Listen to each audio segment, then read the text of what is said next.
Dieu et sa parole, ces choses vont changer. Et lorsque cela arrive, vous devenez un fils. Je ne peux pas l'enseigner maintenant, mais je vais les mentionner pour que vous les reconnaissiez comme des signaux d'alarme et sachiez comment les éviter. La première est la distraction. Lorsqu'un homme n'a pas de gravité dans son esprit, tout peut attirer son attention. Et la première chose que l'intimité fera pour vous est de couper toute distraction de votre âme. Lorsque vous trouvez un enfant, il ne peut même pas se concentrer sur quoi que ce soit pendant 5 secondes. Il ne sait pas ce qu'il veut faire. Il voit un ballon, il court après. Il voit de la lumière, il court après. Il voit un téléphone. Beaucoup n'ont pas encore rencontré Dieu. Ils n'ont pas encore assez fréquenté sa présence pour se débarrasser des éléments de la distraction. Ainsi, lorsque vous laissez la distraction pénétrer votre âme, c'est pourquoi le diable a trouvé une place dans le jardin. Adam ne gardait pas la porte. Et le diable s'est faufilé et a trompé la femme. Et tout le monde est tombé. Que faisait Adam? Quand Dieu l'a mis dans le jardin, Dieu l'y avait placé pour le garder. Où était-il? Il était distrait à faire des choses qui ne concernent pas son ordination. Un homme qui grandira vraiment et sera utilisable dans la main de Dieu, cet homme combattra la distraction. Et à chaque fois que vous le verrez, il sera occupé par son ordination. La parabole a été dite dans 1 Roi 20, verset 40. Il est dit, mon Seigneur m'a donné un serviteur à garder. Mais comme j'étais occupé ici et là, il dit, je l'ai perdu. Et il dit, alors ta vie sera démoniaque. Il y a trop de gens occupés ici et là. Ils ne s'occupent pas des affaires du maître. Ainsi, lorsque vous trouvez des gens égarés, la distraction les définit. À quoi consacrez-vous votre temps? Votre ordination, et vivez-vous en accord avec elle? La deuxième corruption présente dans l'âme des hommes, c'est la peur. Et le diable le sait. C'est pourquoi vous constatez qu'aujourd'hui, les mauvaises nouvelles se propagent 1000 fois plus vite que les bonnes nouvelles. En fait, votre subconscient est conçu afin que vous puissiez être protégé. Et le diable a profité de cette porte pour planter la peur dans l'âme des hommes. Vous entendez parler de pandémie, vous entendez parler de guerre pour vous paralyser avec la peur. Et dès que vous avez peur, votre discernement diminue. Votre capacité à exercer la foi est étouffée. Ainsi, la peur est une corruption dans l'âme des hommes. Troisième point, c'est la luxure et la convoitise. Lorsqu'un homme devient charnel et luxurieux, il ne peut plus recevoir les choses que Dieu a mises à sa disposition. Il est dit que l'homme charnel ne reçoit pas les choses de l'Esprit de Dieu. Il ne peut pas les connaître. Ainsi, il devient aveugle. Il est incapable de capter les vibrations de Dieu. Parce qu'il est aveugle, il ne peut pas participer à la communauté d'Israël, ni faire partie de l'armée de Dieu. Ce que nous avons fait ici aujourd'hui n'aura pas beaucoup de sens pour certaines personnes. Vous savez pourquoi? Parce que les choses de Dieu ne sont pas lourdes au-dedans d'eux. Ils ont l'esprit du monde. Et être charnel, c'est être mort. Ainsi, ils sont des morts qui marchent. La quatrième corruption dans l'âme des hommes, c'est l'égoïsme et l'égocentrisme. Et parce qu'ils ne pensent seulement à eux-mêmes, Dieu ne peut pas leur confier quelque chose de sérieux. Si vous examinez votre vie, combien pouvez-vous avoir pour vous-même? Il a dit, si vous avez de quoi vous habiller, quoi manger et où poser votre tête, il dit, soyez satisfaits. Mais vous voyez, quand l'égoïsme entre, vous ne pouvez pas penser à votre frère. Vous ne pouvez pas faire partie du plan de Dieu. Parce que tout au sujet de Dieu commence avec nous. C'est notre Père, ce n'est pas mon Père. Vous n'entendrez jamais mon Père qui est aux cieux. C'est notre Père qui est aux cieux. Que ton nom soit sanctifié. Mais un homme égoïste ne peut pas voir au-delà de son nez parce qu'il est trop centré sur lui-même. Dieu ne peut pas le faire participer à un programme enraciné dans l'intérêt. Si le diable le sait, c'est pourquoi il plante l'égoïsme dans l'âme des hommes. Le principe du monde est de tout obtenir et de tout conserver. C'est moi et moi-même. Et c'est là que cela s'arrête. Mais ce n'est pas l'agenda de Dieu. Lorsque vous entrez en Dieu, cela devient une question d'autrui. Le désintéressement est ce qui définit la modalité opérationnelle de Dieu. Le cinquième qui est la corruption de l'âme, c'est l'orgueil. C'est pourquoi Dieu ne peut pas promouvoir les gens, même s'ils sont très doués. Parce que Dieu lui-même sera celui qui vous brisera. Il dit qu'il élève les humbles. Et il méprise les fiers. Dès qu'un homme permet à cette iniquité d'entrer dans son âme, il devient l'ennemi de Dieu. Peu importe à quel point il est bon, Dieu ne peut pas l'utiliser parce qu'il devient un Dieu de lui-même. Alors le diable dorlote notre orgueil pour s'assurer que nous pensons être meilleurs. Il dit que cette pensée soit en vous, celle qui était en Christ Jésus. Il dit encore, bien qu'étant égal à Dieu, il n'a pas retenu ses privilèges. Il dit, mais il les a laissés partir, sur la base de quoi il a pu servir l'agenda de Dieu. Et après avoir servi l'agenda de Dieu, il dit, Dieu lui a donné un nom au-dessus de tout nom. Et au nom de Jésus, tout nom fléchira. Et toute langue confessera que Jésus est Seigneur.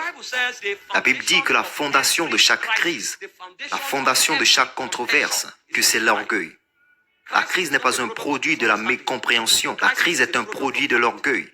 Peu importe à quel point le problème est difficile, S'il n'y a que la mécompréhension, il ne peut être résolu. La raison pour laquelle les choses s'aggravent, c'est parce que quelqu'un est hautain. Alors il ne laisse plus la place à la paix. Donc la raison pour la crise n'est pas la mécompréhension, c'est l'orgueil. Suivez-vous, c'est une corruption dans l'âme des hommes. Le 6e point de la corruption, c'est la méchanceté. Et cette méchanceté est le produit d'une mutation qui se produit dans l'âme des hommes. Au lieu d'être bien disposés comme le Dieu qu'ils représentent, commence à penser au mal et aux méfaits envers les autres. C'est de là que vient la compétition, c'est de là que vient la haine, c'est de là que vient la colère. Un homme devient méchant.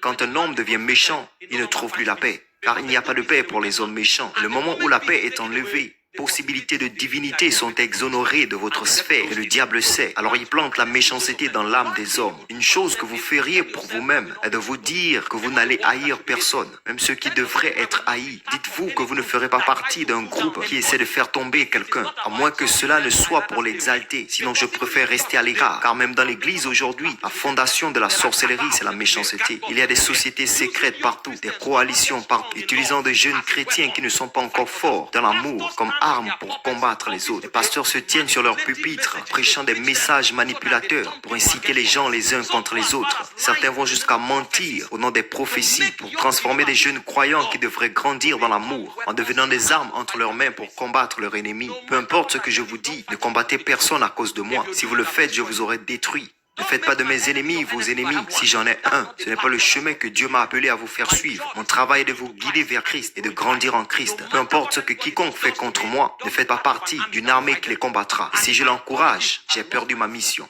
Car ce n'est pas pour cela que je suis venu. C'est ce qui s'est passé à Corinthe. Ils se sont regroupés, certains disant qu'ils appartenaient à Apollos, d'autres à Paul, d'autres à Céphase. Et ils pensaient que les apôtres seraient contents. Parce que dans notre génération, quand vous dites que vous appartenez à ce camp, vous appartenez à ces personnes, ils sont excités. Et ensuite, on enseigne aux gens comment prendre des armes, combattre d'autres croyants. Alors que le diable sait que notre arme la plus puissante, c'est l'unité. Il a dit partout où 2 ou 3 sont rassemblés en mon nom, là je suis au milieu d'eux. Tout ce qui lie sur la terre est lié au ciel. Il sait que lorsque l'unité est rompue, nous sommes sans défense. Alors il exploite notre méchanceté et nous permet d'utiliser l'influence précieuse et la plateforme que Dieu nous a donnée pour lever les armées et nous combattre. Et une maison divisée contre elle-même ne peut tenir debout. Alors il pensait que les apôtres seraient heureux. Mais Paul est venu et les a regardés en disant, réveillez-vous, gens charnels. Est-ce que Paul est mort pour vous? Est-ce que Apollos est mort pour vous? Est-ce que Christ est mort pour vous? Il dit que Paul a planté, Apollos a arrosé, mais c'est Christ qui donne la croissance. Vous n'appartenez ni à Paul, ni à Apollos. Nous appartenons tous à Christ. La méchanceté, c'est de là que vient la sorcellerie, les manipulations.